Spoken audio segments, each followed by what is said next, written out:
So this is just a quick demonstration.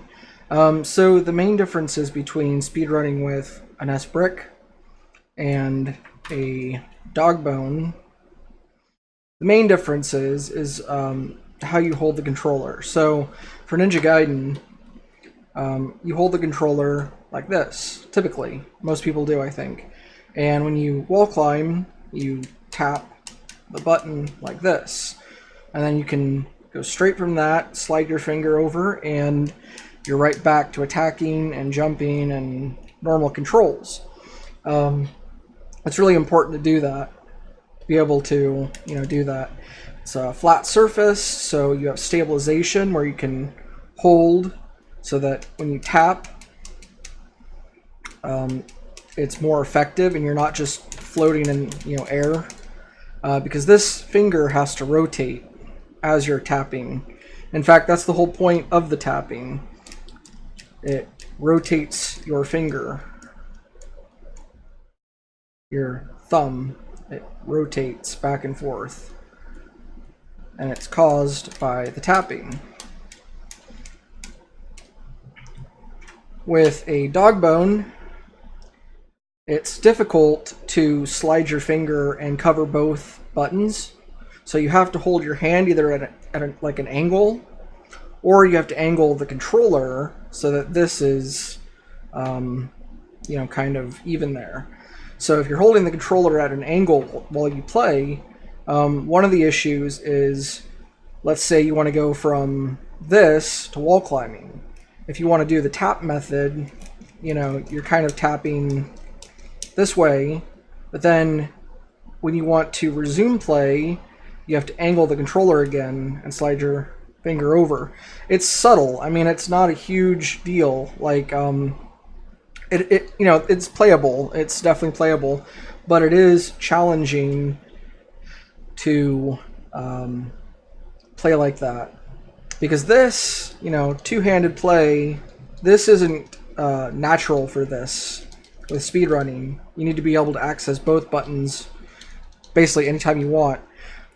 For example, up slashes. Up slashes with Ninja Gaiden mean you tap the A button and then you immediately tap the B button right after. It's kind of a slide motion. You hit both buttons. Or, with this, holding the controller normally, you press here and then you press right after. So it's kind of a combo. You actually bend your thumb kind of like that to tap both buttons. And again, it just makes it more challenging with a Dogbone.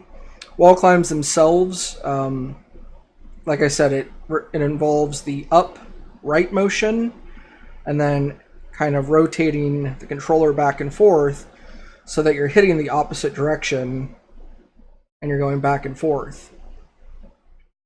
What's difficult about the Dogbone is, I don't know if you can see it, but it has a bump right there. It's kind of like a hill, slopes up into the center. Now that's fine for normal gameplay, but it does kind of affect the range of motion you have on the D-pad itself. As compared to a normal brick controller, it's more of like a free, you can just kind of move your finger around and you have access to a lot more kind of space, I guess. But the Dogbone itself, because it has this kind of hill bump thing, if I run my finger across, it stops and then it goes over, and then it's a lot more work to kind of get around and do what you need to do.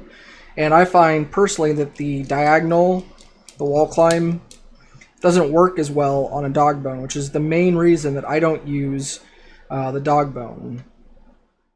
It's really good for like mashing, because of that little hill area, you have more, I guess, width to height to kind of press the down. When you mash, you want to tap the very bottom of the D-pad, very, very bottom. And if you don't, if you press more like in the center or over here or something, it's going to move your character as you're mashing. And you don't want that. You want straight up and down usually, unless you use your other hand and move left and right. So this is just kind of a comprehensive, like, the differences. But yeah, I mean, that's basically it. Dogbone is really nice for casual play and probably a lot of speed runs as well. I'll actually turn my light off there so it doesn't keep autofocusing. But as you notice, the Dogbone also has this nice rounded back, which is good and bad. As I was saying before with the NES Brick, you have this stability, you have this edge that you can kind of grip your hand on as you're doing things, and you can pull it as necessary. I use my back fingers as like a stabilization, and then sometimes I'll just use these two fingers and I'll hold right here for even more stabilization, and then I use this corner grip. And the Dogbone doesn't really have that. It slides off, and you do have some grip, but not as much. And this bump right here is not conducive to speedrunning, Ninja Gaiden at least, in my opinion. And like I said, the angle of the buttons is awkward. Your hand has to kind of go across at an angle, or if you angle the controller to level it out. But then you have an angled controller and you're trying to do things like this, and sometimes you have to do it like this, and it's just awkward. It's a very awkward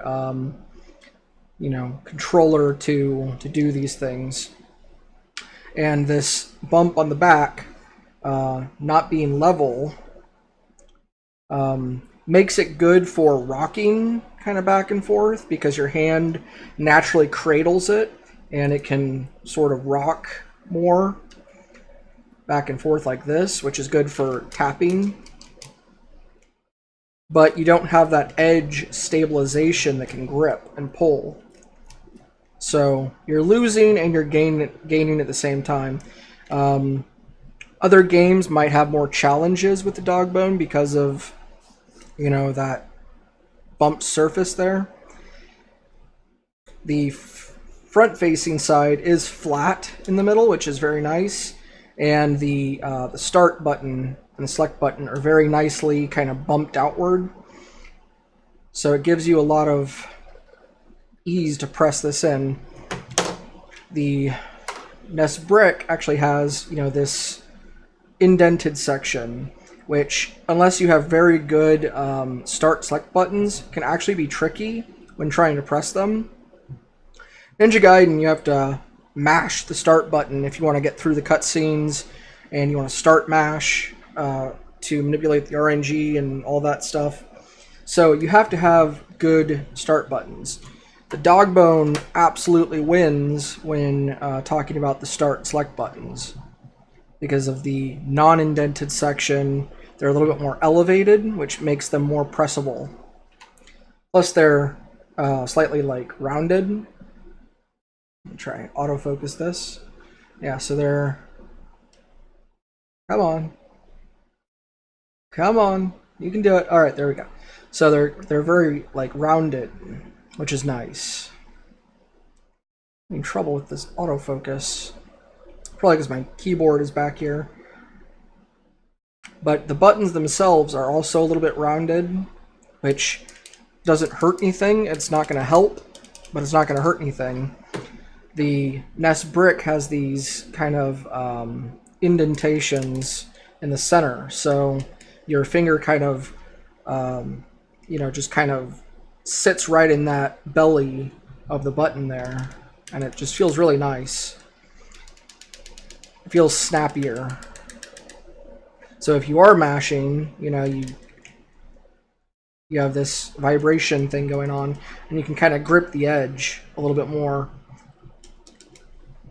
Also, one last thing, the Dogbone, the edges of the D-pad are actually a little bit more rounded. Let's see if I can get the light to catch it so you can see it a little bit better.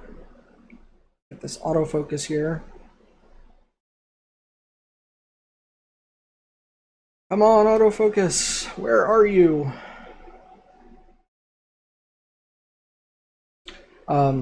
Anyhow, it's not showing up very well.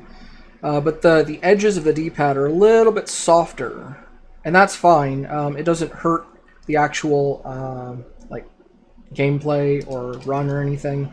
It's just something you have to be aware of because your thumb, the base of your thumb, I set the top right corner of the D-pad at my thumb at this joint right here. And this is the part that builds up and gets a callus right here. And that's kind of important for wall climbs and, yeah, pretty much wall climbs. And I'm sure other games have similar, you know, requirements and whatever. But that rests, you know, right there on the corner. And so you have to be able to grip the D-pad as you're rocking back and forth. It's very important to do that. The D-pad on the NES Brick, because of these sharper edges, they hurt more. they do hurt more, but you can kind of grip them a little bit better. The downside is the Dogbone actually, the D-pad itself is more for like gripping. It's actually better at gripping the plastic material it's made out of. It's more of like a sort of a rubberish plastic combo, and so it has this grippy texture to it, and it feels nice. And the NES Brick doesn't. It's kind of a hard plastic. So between the two, the Dogbone actually is better at grippiness, but this is better at being able to actually grip that corner, which is pretty necessary. So anyhow, that's kind of my differentiation between the two controllers. They both have their up points and their down points. One last thing, the corners of the NES Brick, they do hurt. So you develop like calluses on your pointer finger and your middle finger and your thumb. And the controller wires are all tangled here. The Dogbone itself, you don't develop those calluses on your middle finger or your pointer finger. You'll still have them on your thumb though. Although I do wonder if they'll develop quite as much. I didn't actually use the Dogbone long enough to find that out. But I imagine with the slightly softer, more rounded corners, it may not develop quite as much of like a callus. Unless you're doing a lot of like really quick back and forth motions that will tear that section up on your thumb. You can see I have a little callus. I haven't played Ninja Gaiden in a while. My internet's been really bad. I don't even know if this stream is going to work, but it's kind of a callus there. That's about it. Hope you enjoyed the explanation, and hope you maybe got some clarity, or I don't know, whatever. See you guys later.